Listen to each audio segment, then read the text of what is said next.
এ নিয়ে বিস্তারিত জানাতে স্টুডিওতে যুক্ত হয়েছেন সহকর্মী ফারুক ভিয়া রবিন। যাচ্ছি তার কাছে। রবিন, গ্যাস বিদ্যুৎ সংকট নিয়ে আজকে সরকার প্রধান বক্তব্য দিয়েছেন। সেক্ষেত্রে সর্বশেষ কি অবস্থা আর সরকার কি বলছে? গ্যাস বিদ্যুতের সংকট গত কয়েকদিন যাবতই বেশ তীব্র আকার ধারণ করেছে। গ্রাম শহর সবখানে মোটামুটি বলা যায় যে কম বেশি এই সংকট চলছে। আমরা যেমন সিএনজি ফিলিং স্টেশনগুলোতে দেখছি যানবাহনের দীর্ঘ সারি, ঠিক একইভাবে কিন্তু বাসাবাড়িতেও গ্যাসের জন্য সংকট বা গ্যাসের হাহাকার। ঠিক অন্যদিকে বিদ্যুতেরও কিন্তু যে লোডশেডিং গ্রামে শহরে সব জায়গাতেই, তবে তুলনামূলকভাবে গ্রামের চিত্র খুবই নাজুক বলা যায়। তো এরকম একটি পরিস্থিতিতে আজকে প্রধানমন্ত্রী তিনি দুঃখ প্রকাশ করেছেন। তবে তিনি মোটা দাগে কিছু বিষয় বলেছেন যে মূলত এই যে গ্যাস বিদ্যুতের যে সংকটটি তৈরি হয়েছে তার জন্য তিনি দায়ী করেছেন। তিনি যে কথাটি বলেছেন যে আওয়ামী লীগ আমলের দুর্নীতি এবং অন্তর্বর্তী সরকারের একটি নীতিকে ভুল নীতি আখ্যা দিয়ে তিনি সেই সংকটের জন্য সেগুলো মূলত দায়ী বলে তার বক্তব্যে উঠে এসেছে।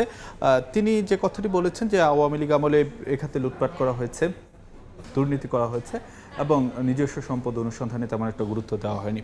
আবার অন্যদিকে অন্তর্বর্তী সরকারের যে ভুল নীতিটিকে দায়ী করা হয়েছে, প্রধানমন্ত্রী তারেক রহমান যেটিকে দায়ী করছেন, তিনি সেখানে বলেছেন যে আরেকটি ভাসমান এলএনজি টার্মিনাল হওয়ার কথা ছিল, অর্থাৎ তৃতীয় ভাসমান এলএনজি টার্মিনাল, সেটি অন্তর্বর্তী সরকারের সময় বাতিল করে দেওয়া হয়েছিল। তো এই যে বাতিল করে দেওয়া হয়েছিল, এর ফলে আসলে যে সংকট এতটা তীব্র আকার ধারণ করেছে, মূলত এসব কারণেই আজকের এই পরিস্থিতি, সেটি প্রধানমন্ত্রীর বক্তব্যে উঠে এসেছে। তবে অন্যদিকে তিনি কিন্তু যে বিরোধী দলের কিছু সংগঠন রয়েছে, কিছু দল রয়েছে, তাদের কার্যক্রমের সমালোচনাও কিন্তু তিনি করেছেন এবং তিনি বলেছেন যে তিনি একটি দলের কথা, কর্মসূচির কথা উল্লেখ করেছেন এবং সেখানে তিনি বলেছেন যে পিছনে দেখা যাচ্ছে যে ফ্যান ঘুরতেছে, ঠিক সামনে হারিকেন হাতে নিয়ে এখানে বলা হচ্ছে যে গ্যাস দেওয়ার জন্য, বিদ্যুৎ দেওয়ার জন্য। তো এটিকে হঠকারী আচরণ হিসেবে আখ্যা দিয়েছেন তো প্রধানমন্ত্রী, এবং তিনি বলেছেন যারা এরকম আচরণগুলো এখন করছে তাদের বন্ধুবান্ধবরাই কিন্তু অন্তর্বর্তী সরকারের সময় ক্ষমতায় ছিল বা রবিন, এরকমই একটা সংকট হচ্ছে অনেকদিন ধরে। আমাদের শিক্ষা ব্যবস্থায় বলা চলে সবচেয়ে ভেঙে পড়েছে যে শিক্ষকদের অবসর ভাতা তারা সেটা নিয়ে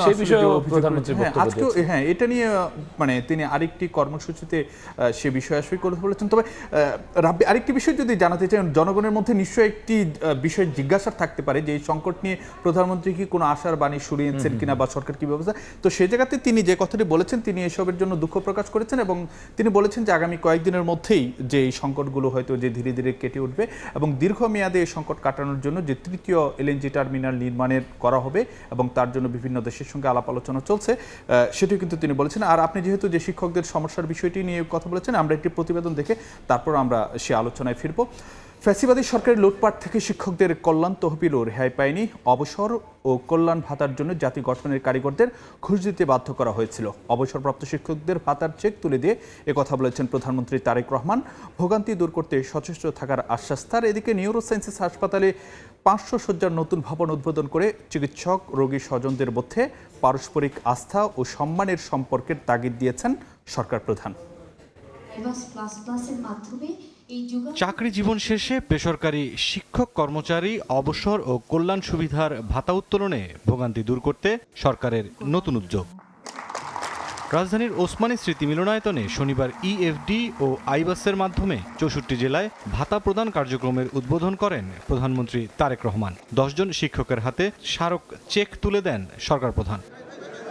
অতীতে ভাতা উত্তোলন করতে গিয়ে শিক্ষকদের ভোগান্তির কথা তুলে ধরেন প্রধানমন্ত্রী। জানান, ফ্যাসিবাদী সরকারের লুটপাট থেকে রক্ষা পায়নি শিক্ষকদের কল্যাণ তহবিলও। পতিত পরাজিত বিতাড়িত ফ্যাসিবাদী সরকার যেভাবে ব্যাংক, বিমা সহ প্রতিটি সেক্টর থেকে লুটপাট করেছিল, সেই লুটপাটের কবল থেকে অবসরপ্রাপ্ত শিক্ষকদের স্বার্থ রক্ষায় গঠিত উল্লেখিত দুটি তহবিলও রেহাই পায়নি। জাল ইন্ডেক্স তৈরি, লুটপাটের সুযোগ তৈরি করতে শিক্ষকদের কল্যাণ তহবিল থেকে অর্থ দুর্বল ব্যাংকে সরিয়ে নেওয়া এবং প্রযুক্তিগত অবকাঠামোকে ধ্বংস করার মাধ্যমে এই তহবিল দুটিকে প্রায় দেউলিয়া করে ফেলা হয়েছিল।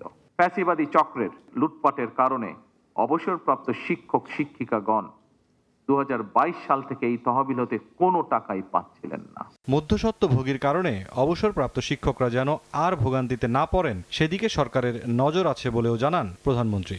যতদিন আপনাদের নির্বাচিত বর্তমান সরকার রাষ্ট্র পরিচালনার দায়িত্বে থাকবে, ইনশাল্লাহ আমাদের সর্বোচ্চ প্রচেষ্টা থাকবে অবসরকালীন সুবিধার টাকা পেতে আপনাদেরকে আর অফিসে অফিসে ঘুরতে হবে না, আর কোনো ভোগান্তি আপনাদেরকে পোহাতে হবে না এই সংক্রান্ত বিষয়।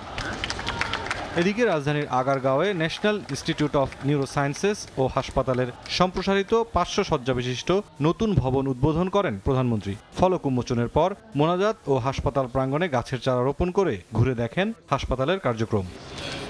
পরে আলোচনায় প্রধানমন্ত্রী বলেন, প্রযুক্তি রোগ শনাক্ত করতে পারে, তবে রোগীর প্রতি চিকিৎসকের মানবিক হওয়ার বিকল্প নেই। প্রযুক্তি রোগ শনাক্ত করতে পারে, কিন্তু রোগীর ভয়, উদ্বেগ এবং মানসিক কষ্ট বুঝে তাকে আশ্বস্ত করার ক্ষেত্রে চিকিৎসকদের মানবিক আচরণের বিকল্প নেই। চিকিৎসক, রোগী এবং রোগীর উদ্বিগ্ন স্বজন, এই তিনটি পক্ষের মধ্যে পারস্পরিক আস্থা, সম্মান এবং সহানুভূতির সম্পর্ক বজায় থাকা অত্যন্ত জরুরি। প্রান্তিক মানুষের কাছে সাশ্রয়ী ও মানসম্পন্ন চিকিৎসা সেবা পৌঁছে দিতে সরকার কাজ করছে বলেও জানান প্রধানমন্ত্রী। দরিদ্র জনগোষ্ঠী এবং প্রান্তিক মানুষের কাছে সাশ্রয়ী ও মানসম্মত চিকিৎসা পৌঁছে দেওয়ার লক্ষ্যে বর্তমান সরকার বিভিন্ন পদক্ষেপ গ্রহণ করছে। আগামী অক্টোবরে শিশুদের জন্য 5টি বিশেষায়িত হাসপাতাল চালু করা হবে বলেও জানান প্রধানমন্ত্রী। কেউ অর্থ অভাবে স্বাস্থ্যসেবা থেকে ইনশাল্লাহ বঞ্চিত হবে না। মুরসালিন হক জুনায়েদ, সময় সংবাদ, ঢাকা। রাব্বি, প্রতিবেদন। সেক্ষেত্রে রবিন, এই ক্ষেত্রে সরকার প্রধান কি আশার আলো দিলেন?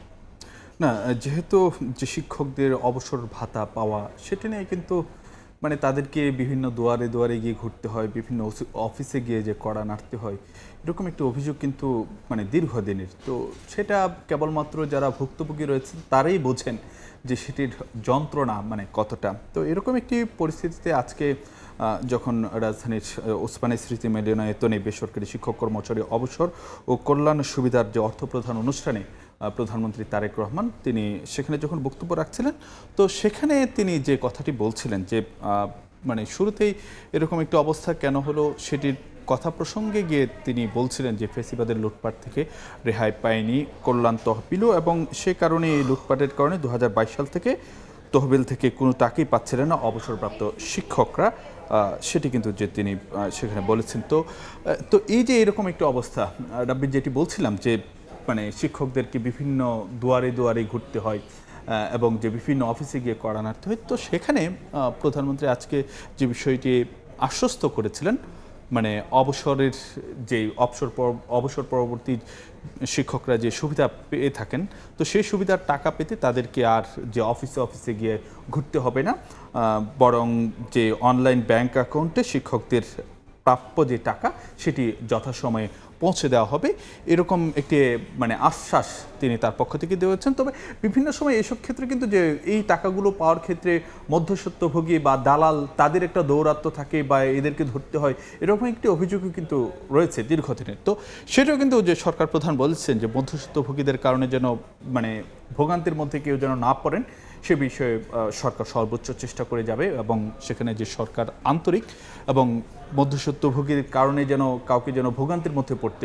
না হয়, সে বিষয়টা নিশ্চিত করার জন্য সরকারের পক্ষ থেকে যে কাজগুলো করা দরকার, যে বিষয়গুলো মানে নিশ্চিত করা দরকার, সেটি তারা করে থাকবেন এবং সে বিষয়ে সর্বোচ্চ চেষ্টা তাদের থাকবে।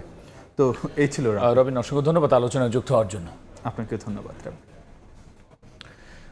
গ্যাস সংকটে করণীয় এবং একই সাথে শিক্ষকদের যে ভাতা সে সমস্যা দূরকরণে প্রধানমন্ত্রীর পদক্ষেপ নিয়ে বিস্তারিত আলোচনার জন্য স্টুডিওতে যুক্ত হয়েছিলেন সহকর্মী ফারুক ফের অবিন।